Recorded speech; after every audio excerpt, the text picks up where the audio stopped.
अस्सलाम वालेकुम वरहमतुल्लाहि वबरकातुहू।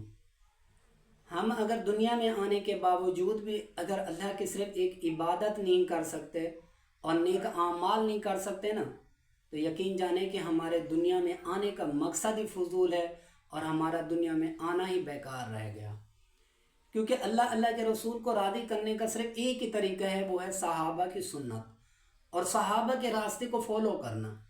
क्योंकि सहाबा ने ही आप सल्लल्लाहु अलैहि वसल्लम के बताए हुए अहकामात और रास्ते को फॉलो किया है और आप सल्लल्लाहु अलैहि वसल्लम ने वही चीज़ें ही अपने सहाबा को बताई जो अल्लाह रब्बुल इज़्ज़त ने अहकामात नाज़िल किए और अल्लाह ने बताए।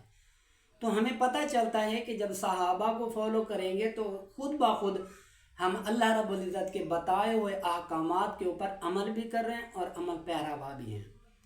लेकिन अगर ये चीज़ें हमारे अंदर ज़िंदगी में नहीं है ना, तो यकीन जाने कि जैसे मैं पहले ही कह चुका कि हम इस दुनिया से खाली हाथ तो जा रहे होंगे, कुछ हमारे हाथ और पल्ले नहीं होगा। अगर हम जाना ही है तो इस दुनिया से सहाबा और अहले बैत की मोहब्बत और सहाबा और अहले बैत की सीरत को लेके जाएं, जो हमारे आमाल का सबब बनेंगे और नेक आमाल का सबब बनेंगे। इसी तरह जैसे देखें कि हम अगर किस तरह फॉलो करें सहाबा की सीरत को, तो हज़रत उमर इब्न ख़त्ताब रज़ियल्लाहु ताला अन्हु का दौर खिलाफत था और हज़रत उमर इब्न ख़त्ताब रज़ियल्लाहु ताला अन्हु ने जो है अबू उबैदा बिन जराह रज़ियल्लाहु ताला अन्हु को दिमश्क का जो है गवर्नर यानी मुल्क शाम का जो है गवर्नर मुकर्रर किया, बादशाह बनाया और वहाँ भेज दिया। और हज़रत उबैदा बिन जराह वहाँ जो है सहाबा और आप सल्लल्लाहु के बताए हुए आमाल को फॉलो कर रहे थे और आप सल्लल्लाहु के बताए हुए तरीक़ों के ऊपर अमल कर रहे थे।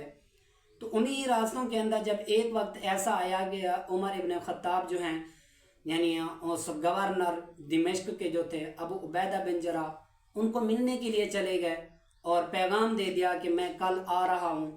तो जैसे ही हज़रत उमर इब्न ख़त्ताब गए तो हज़रत उबैदा बिन जराह यानी जो शहर था उसके किनारे के ऊपर चले गए इस्तकबाल के लिए कि मैं शहर के अंदर आ रहे हैं खलीफा वक्त, तो मैं उनको लेने के लिए जाऊं। तो इस्तकबालिया तौर पर शहर से बाहर निकल के उनका इस्तकबाल किया।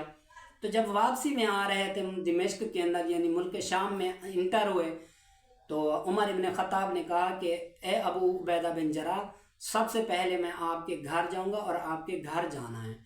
तो अबू उबैदा बिन जराह ने कहा हज़रत वहाँ जाने की कोई ज़रूरत ही नहीं है। क्यों? क्योंकि वहाँ तो सिर्फ रोने के सिवा कुछ भी नहीं मिलेगा।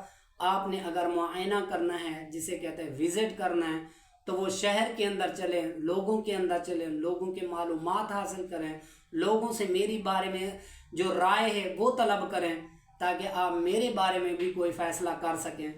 लेकिन हज़रत उमर इब्न ख़त्ताब रज़ियल्लाहु ताला अन्हु ने इसरार किया कि नहीं, मैं सबसे पहले आप ही के घर जाऊंगा और आपके घर रहूँगा। तो बहरहाल जब खलीफा वक्त का इसरार हुआ तो अब उबैदा बिन जराह रज़ियल्लाहु ताला अन्हु हज़रत उमर रज़ियल्लाहु ताला अन्हु को लेकर अपने घर ले गए। तो वहाँ जब हज़रत उमर इब्न ख़त्ताब रज़ियल्लाहु ताला अन्हु पहुँचे तो दोनों आँखों से जो है आंसू जारी हो गए और कहने लगे वल्लाह ए अबू उबैदा बिन जराह, तुमने सच ही कहा था कि तेरे घर सिर्फ रोने के सिवा कुछ नहीं। क्यों? हज़रत उमर इब्न ख़त्ताब इस वजह से रो पड़े थे कि जब चारों तरफ घर के अंदर निगाह फेरी, निगाह दौड़ाई, तो तीन चीज़ों के अलावा कुछ भी नहीं मिला। एक मटका था जिसे मशीदा उन दौर में कहा जाता है, दूसरा एक लोटा था जो ज़रूरात के तौर पर इस्तेमाल होता है, तीसरी एक बोरी थी जिसे चटाई भी कहा जाता है, लेकिन पहले ज़माने में बोरियां हुआ करते थे। तो यानी वो बोरी थी और मशीदा था और लोटा था। इन तीन चीज़ों के अलावा जो मुल्क शाम का गवर्नर है, बादशाह है, उनकी मिल्कियत और घर के अंदर ये चीज़ें पाई जा रही हैं। तो ये मेरे सहाबा की सीरत और मेरे सहाबा ने दुनिया से तर्क कर दिया, दुनिया को बिल्कुल छोड़ दिया। आज का अगर कोई कमाने वाला होता तो यकीन जाने एक सीट की पावर के ऊपर कितनी मिल्कियतें खड़ी कर लेता है और कितना बना लेता है, आप लोग मुझसे बेहतर जानते हैं। लेकिन मेरे सहाबा ने ऐसा अमल नहीं किया। मेरे सहाबा ने सिर्फ राज़ी किया तो रब और रब के अहकामात को फॉलो किया। लेकिन आज अगर हम सीट को तो दूर और दरकिनार की बात है, हम खुद अगर अपने गिरेबान में झांकें, अपने घरों के अंदर झांकें, तो हमारी कितनी ज़रूरियात की चीज़ें हों और कितनी वाफिर मिकदार के अंदर हैं। تو میرے صحابہ نے یہ سیرت نہیں اپنائی. میرے صحابہ کی اگر سیرت کو فالو کریں گے نا تو یقین جانیں ہماری دنیا بھی کامیاب ہے اور آخرت بھی کامیاب ہے. تو اگر ہماری یہ ویڈیو آپ کو پسند آئے تو لائک، شیئر اور کمنٹس لازمن کیجیے گا. جزاک اللہ. اللہ کو جزاک.